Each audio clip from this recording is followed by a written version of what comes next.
Au menu de l'actualité, le commerce fermé ce lundi au marché Thiaroye où les commerçants ont décrété une journée morte. Ils protestent contre l'état du dit marché assailli par les eaux pluviales. Baccalauréat général, les premiers résultats proclamés au lycée Ngalandou Diouf. La particularité cette année, en raison de la pandémie de la Covid-19, les résultats sont communiqués par affichage SMS ou via les radios communautaires. Les nouvelles pathologies de la démocratie en Afrique de l'Ouest, c'est l'intitulé d'un rapport produit par Afrikadium Center. Le think tank parle d'une crise de l'état de droit de la gouvernance dans la sous-région. Enfin, au Mali, la CEDEAO exige de la junte militaire la nomination d'un président et d'un premier ministre de transition, ce avant le 15 septembre prochain. Voilà pour le sommaire. Le développement, c'est dans une poignée de secondes.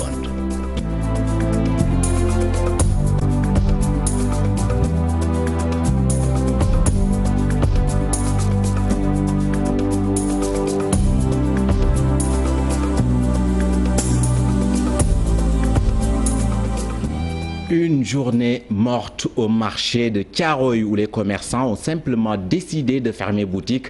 Ils protestent contre l'état de leur lieu de commerce envahi par les eaux pluviales. Ils exigent des solutions immédiates, faute de quoi, disent-ils, ils ne vont plus payer la patente à leur municipalité. Le ministre de l'Intérieur, présent sur les lieux, promet des solutions. Nous y reviendrons avant la fin de cette édition. Thiès réclame un plan Orsec. Plusieurs quartiers sont touchés par les inondations.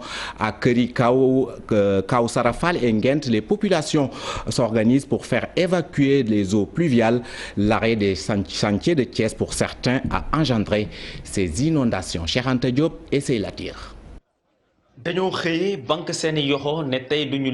De l'eau en abondance dans plusieurs quartiers de Thiès, la situation n'a toujours pas évolué. La vie n'a pas repris son cours normal. Des jeunes et femmes se mobilisent pour faire évacuer l'eau. Nous les avons trouvés au niveau du poste de santé de Nguent. Tel un bataillon organisé, chacun exerce une tâche. On demande à l'État aujourd'hui de venir assister la population thiessoise, plus particulièrement le poste centre de Nguent. Si vous savez, le poste centre de Nguent polarise 4 quartiers. Il y a Nguent, il y a Escale, il y a Tchona, il y a Tchapong. Donc là, c'est une très grande population. Il y a beaucoup de projets qui ont été émis pour délocaliser le poste santé, mais jusqu'à présent, on n'a rien vu. Donc nous lançons un appel à l'État, nous lançons un appel à la municipalité. Pour certains, Thiès a un problème d'assainissement. Parce que santé de Thiès, il y avait des problèmes entre Idrissa Seck et Maître Abdoulaye Wade. C'est ce qui a provoqué l'arrêt des chantiers de Thiès. Vous avez vu ce canal, il est défectueux. Ce canal évacue les eaux de Kausara, Kermam Elhadj jusqu'à Petit Thiali. Il y a santé de Thiès, il y a un quartier qui est Nord, Kausara, Kiriko, Kermam Elhadj, Medina Fall.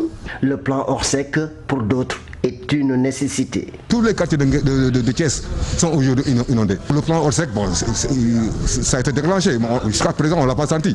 Parce que le plan Orsec regroupe beaucoup d'acteurs. Mais ce que nous demandons sont des actions concrètes. À Thiès, plusieurs quartiers sont toujours sous les eaux. Il a fallu une opération combinée entre sapeurs-pompiers et un renfort des jeunes pour maîtriser la situation en attendant le déclenchement du plan Orsec. Je vous l'annonçais il y a juste un moment, une journée morte au marché Thiaroye où les commerçants ont simplement décidé de fermer boutique. Ils protestent contre l'état de leur lieu de commerce assailli par les eaux pluviales.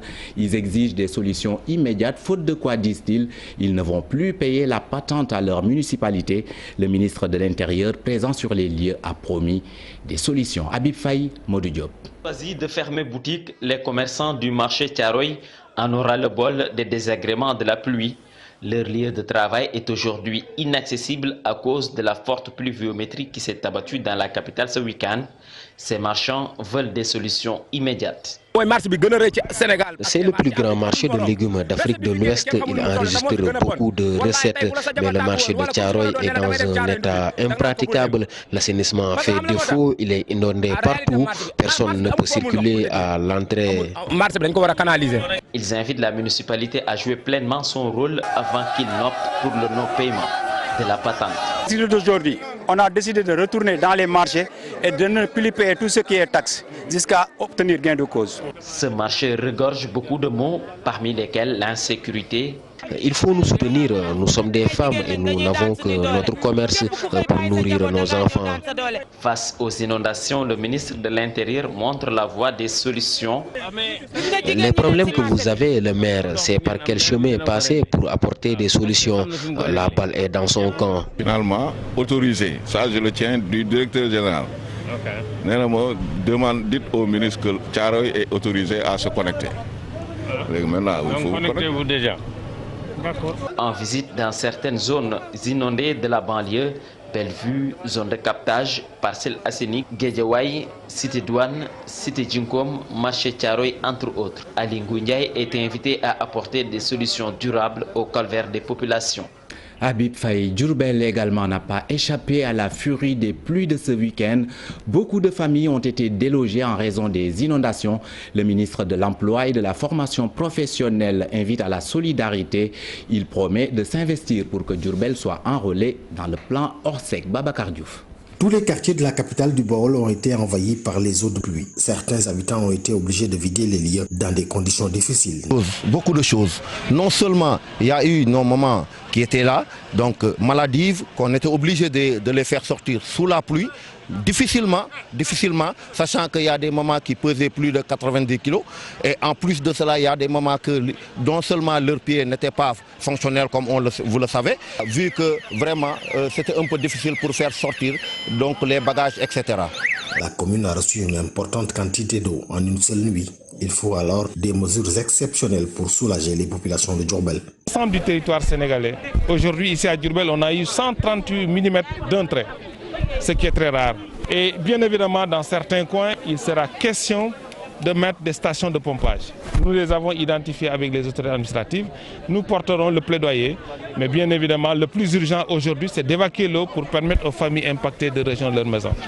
En attendant toutes ces mesures, il faut recaser les sinistrés. Et là, Dame Diop invite les Diourbellois à la solidarité. Impactés qui n'ont pas eu de familles d'accueil, le préfet et le gouverneur prendront les dispositions pour les reloger, au pire des cas dans des écoles. Mais j'ai dit aux populations, ça doit être la dernière solution. La première solution, c'est de faire jouer la solidarité entre nous, que les familles qui ne sont pas inondées puissent accueillir les familles impactées. Et en attendant, les autorités administratives vont mettre en œuvre. Même si à Bombay, la situation n'est pas aussi alarmante, les habitants du quartier Escale et les ouvriers aux alentours de la gare routière méritent d'être appuyés. Babacar Diouf, des familles entières déplacées dans des écoles, des populations obligées de cohabiter avec les eaux pluviales. Bambilor est plus que touché par les inondations. Sur place, autorités municipales et habitants, tous disent attendre le plan Orsec. Ousseynou Thiam, Bambasek. À l'instar des autres localités, la commune de Bambilor est fortement touchée par les inondations. Au chevet des populations sinistrées, le maire, visiblement dépassé par la situation, attend avec impatience les moyens du plan Orsec. Oui, le président l'a, pour vous dire que le ministre des collectivités territoriales devait faire une tournée aujourd'hui même dans la commune de Bambilor et dans le département de Rufisque. La houlette du sous-préfet nous permet d'espérer que ce plan Orsec viendra en aide à la collectivité territoriale de Bambilor. C'est ce que nous attendons, surtout des hydrocureurs, de la nourriture venant de l'État pour aider ces populations qui n'ont rien. Nous avons acheté plus de 30 matelas pour que ces populations puissent dormir sur ces matelas dans les écoles. Des moustiquaires, les écoles n'étaient pas préparées à cela. Donc voilà des situations vraiment qui... Nous ne disons pas qu'ils nous dépassent, mais c'est une situation que vraiment le maîtriser, ce n'est pas facile. À Kernyaïlo, où certaines populations vivent dans les eaux pluviales, l'on invite l'État à faire de l'assainissement une priorité. Oui, vraiment, je suis très satisfait. Parce qu'on est dans les difficultés. Donc si le maire vient vraiment en aide par rapport aux populations, ça vraiment c'est à saluer. Donc nous saluons monsieur le maire vraiment des mesures entreprises. Il l'a fait à Bamilo, il l'a fait à Kouroun. Donc nous attendons les maires là-bas. Donc on appelle à tous les maires du Sénégal que si ces situations vraiment se présentent, vraiment leur rôle c'est de vraiment sortir de leur maison, fermer leur chambre et venir aider les populations. Donc nous leur remercions vraiment le geste qu'il a fait et de prendre des mesures idônes par rapport aux futurs, aux autres générations qui vont venir à l'avenir. Parce que le gouvernement sait prévoir. Donc vraiment, je salue l'initiative de maire, je lui félicite vraiment. Il a fait un acte de bravoure, un acte très courageux, donc nous le remercions franchement. La situation est presque la même dans les autres localités du département de Rufisque. Toujours dans ce chapitre, la cité avion de Ouakam également patauge après les fortes précipitations de ce week-end. Les résidents dénoncent l'inertie du maire qui à son tour les accuse d'être en grande partie à l'origine de cette situation à cause, dit-il, de certains comportements. Un sujet signé Cheikh Diop et Youssou Baro.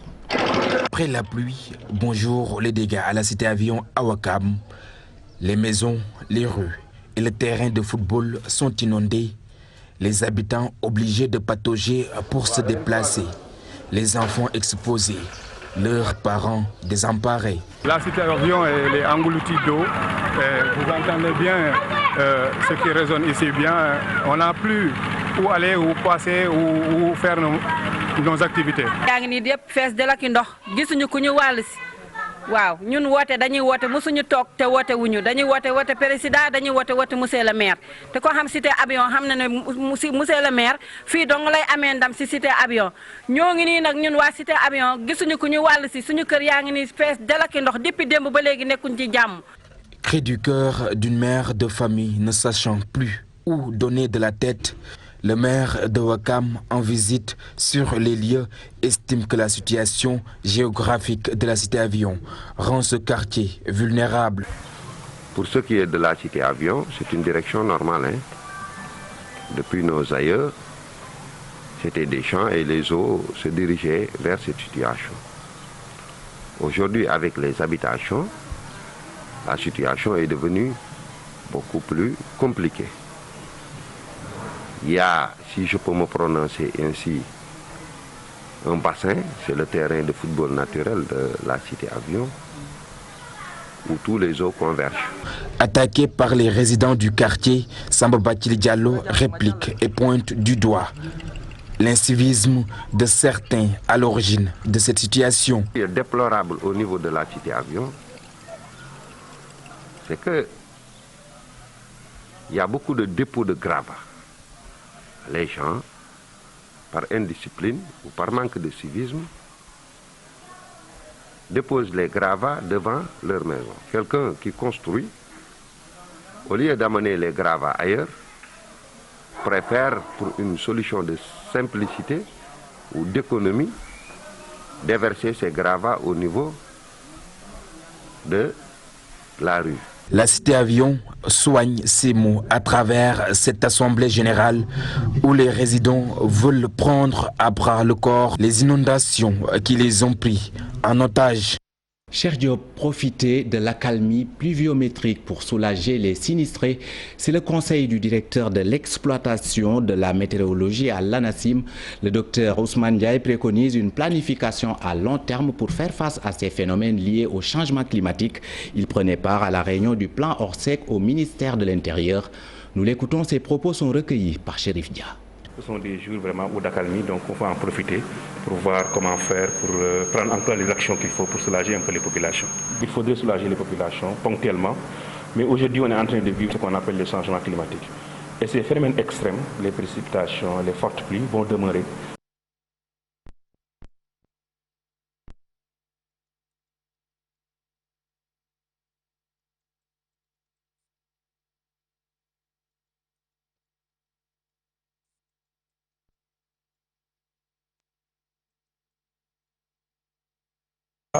Que je parlais tantôt, qui signale les phénomènes extrêmes et le signal le mieux partagé au sein du groupe intergouvernemental sur les changements climatiques. Donc c'est une réalité qui est là, scientifique. Donc je voudrais attirer l'attention des gens pour qu'on puisse mettre de l'argent. C'est vrai, il faut le faire, mais il faudrait aussi planifier dans le long terme. Parlons à présent de l'île de Fadjout qui est plus que menacée par l'érosion côtière. L'association dénommée Fraternité de Fadjout, en collaboration avec les classes d'âge, invite l'État à prendre en compte cette menace. Une journée de reboisement a été initiée, une journée lors de laquelle plus de 1000 arbres ont été plantés. Désiré Yandessar, président de Fraternité de Fadjout, que nous écoutons au micro d'Abdourahmane Diallo. Cette zone est une zone protectrice du village.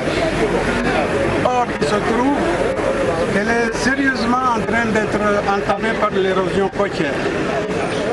Nous avons pensé que même si le phénomène est irréversible, on peut le ralentir.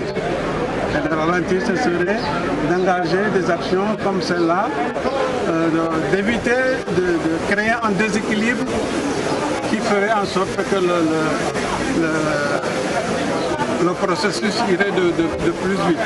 Donc comment ralentir, c'est faire des brisements qui pourraient réduire en temps soit peu non seulement le vent, mais qui permettrait aussi de limiter les effets de l'érosion côtière. Il est vrai que il y a des choses, les mouvements de la mer, on ne les contrôle pas tellement, mais enfin, on peut essayer de faire des choses. Aujourd'hui, nous avons prévu 450 plans de filet à eau, 200 plans de cocotiers sont là, et il y a 1000 rogners.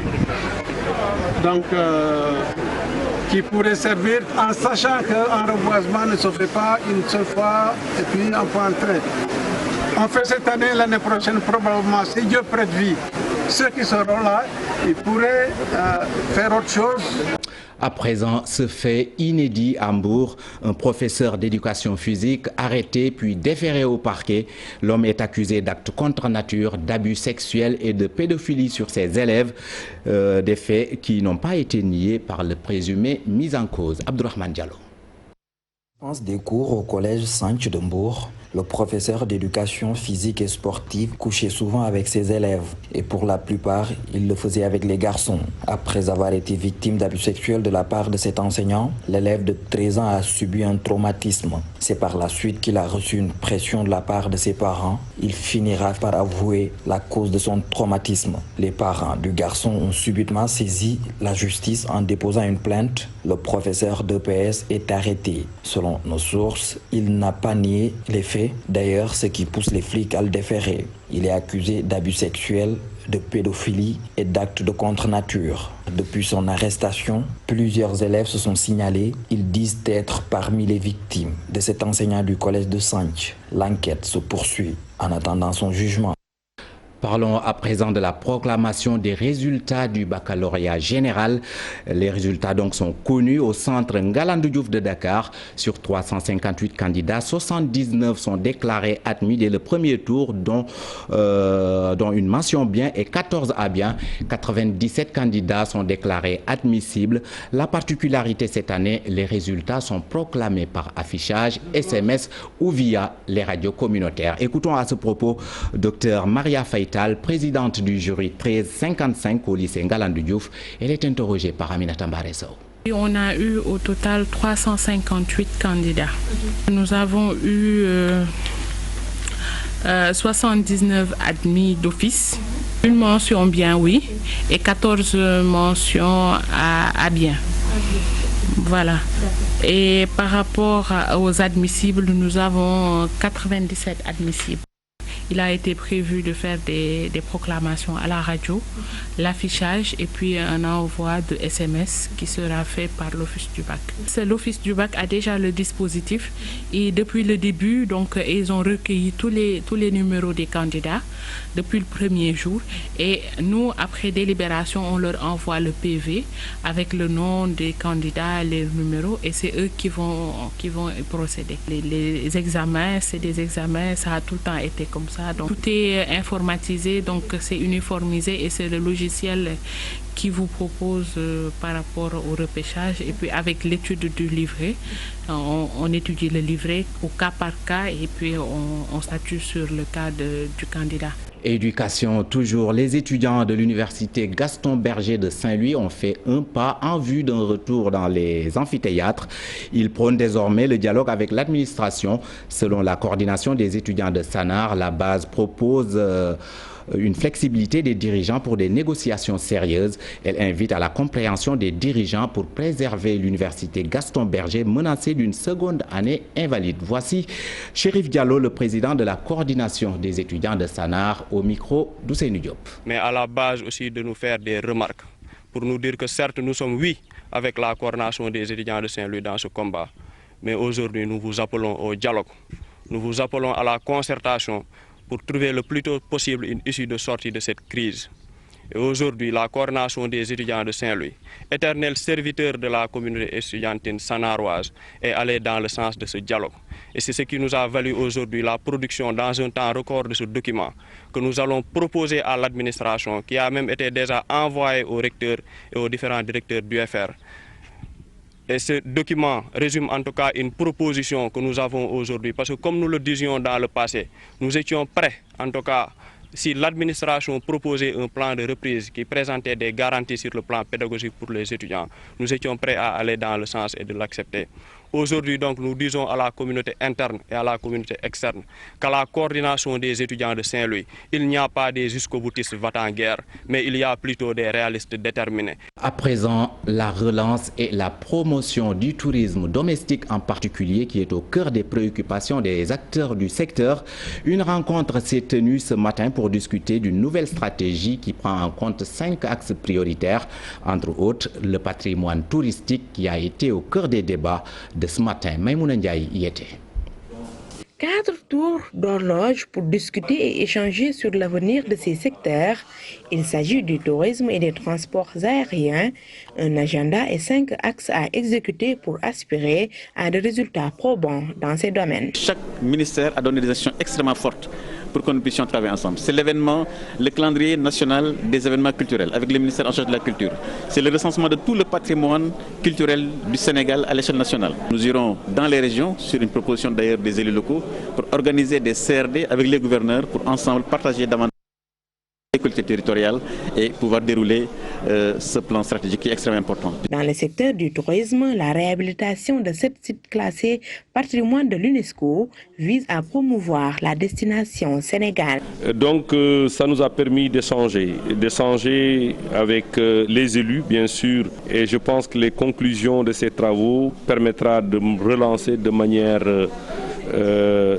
définitive et de manière sérieuse ce secteur d'activité qui est un secteur économique assez important pour notre pays. Pour une démarche plus participative dans la promotion du tourisme, la contribution des collectivités locales est très attendue. Nous sommes donc tous en phase, et ces maires et présidents du conseil départemental, à travers les présidents d'associations, l'AMS de Aliou Sall et l'ADS du professeur Adamo Diouf, eh bien, nous allons vers un agenda précis que nous allons exécuter ensemble avec le ministre du Tourisme et des Transports aériens. Pour le volet destiné aux infrastructures, le budget est estimé à 644 milliards de francs CFA. Le ministère des collectivités territoriales recommande par ailleurs la mise en place de lignes budgétaires pour plus de résultats. Je vous le disais en sommaire, les nouvelles pathologies de la démocratie en Afrique de l'Ouest, c'est l'intitulé du rapport produit par Afrikajom Center. Selon la structure, la sous-région est marquée par une crise de l'état de droit, de la démocratie représentative et de la bonne gouvernance. Alutine estime d'ailleurs que le 3e mandat fait plus de victimes que les coups d'État. Le rapport a été présenté ce lundi. Momodou Fall et Tierno Laurent Mendy nous font le compte-rendu. La situation dans la sous-région devient de plus en plus préoccupante. Une Afrique de l'Ouest marquée par une crise de l'état de droit, de la démocratie représentative et de la gouvernance. Ce qui amène la structure Afrikajom Center à produire un rapport d'alerte. La sous-région est aujourd'hui gangrénée par plusieurs crises. C'est ce qu'on identifie, nous, comme des pathologies de la démocratie en Afrique de l'Ouest. Il y a d'abord la crise de l'état de droit.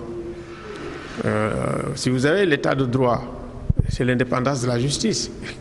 Quand vous avez quand même la justice sous contrôle de l'exécutif, ça pose des problèmes. Pour Alioune, le 3e mandat est pire qu'un coup d'État. La crise du suffrage universel et des élections, vous vous rendez compte que ça fait beaucoup plus de violence, ça fait beaucoup plus de morts, ça fait beaucoup plus de blessés, ça fait beaucoup plus d'instabilité que les coups d'État militaires. Quand vous regardez le coup d'État militaire du Mali, c'est rien par rapport à l'annonce par Alassane Dramane Ouattara de sa candidature pour le 3e mandat. Vous avez eu tout de suite 26 morts. La solution, c'est la CEDEAO qui doit limiter les mandats présidentiels à 2. Avoir effectivement une vision régionale, diagnostic d'ensemble régional et trouver également un traitement régional. Si la question des 2 mandats est désormais inscrite, par exemple, dans le traité de la CEDEAO, sur le protocole sur la gouvernance et la démocratie, c'était prévu en 2015, ça n'avait pas marché au sommet de 2015. Mais si c'est dedans, mais c'est fini. Les États ouest-africains risquent de se fragiliser davantage, se décomposer si rien n'est fait. Selon Afrikajom Center, la sous-région est sur une poudrière. Dans l'actualité internationale, nous parlerons de la CEDEAO qui donne jusqu'au 15 septembre à la junte malienne pour désigner un président et un premier ministre de transition, une exigence de l'organisation sous-régionale formulée à l'issue de sa 57e session ordinaire tenue à Niamey, au Niger, ce lundi. Le reste de l'actualité internationale avec Daniel Diouf.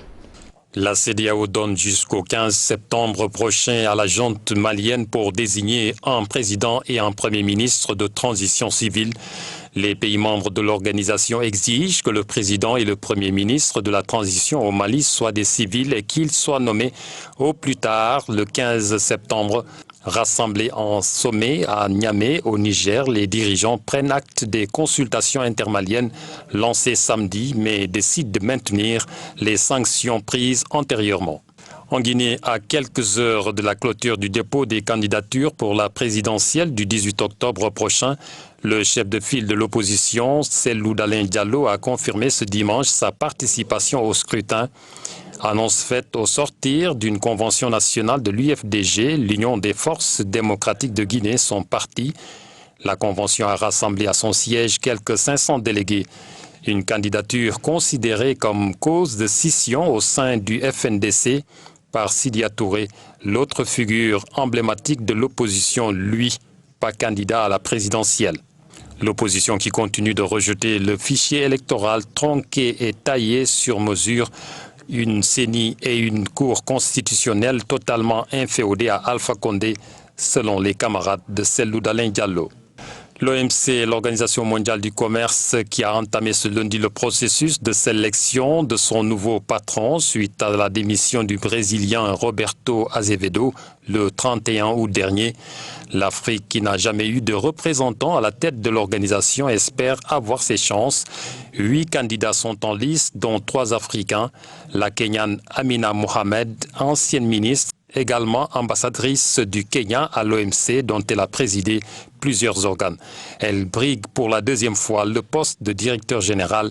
Le résultat du processus de désignation n'est pas attendu avant plusieurs mois. Enfin, au Cameroun, plus de 1500 familles de l'extrême nord du pays restées sans abri.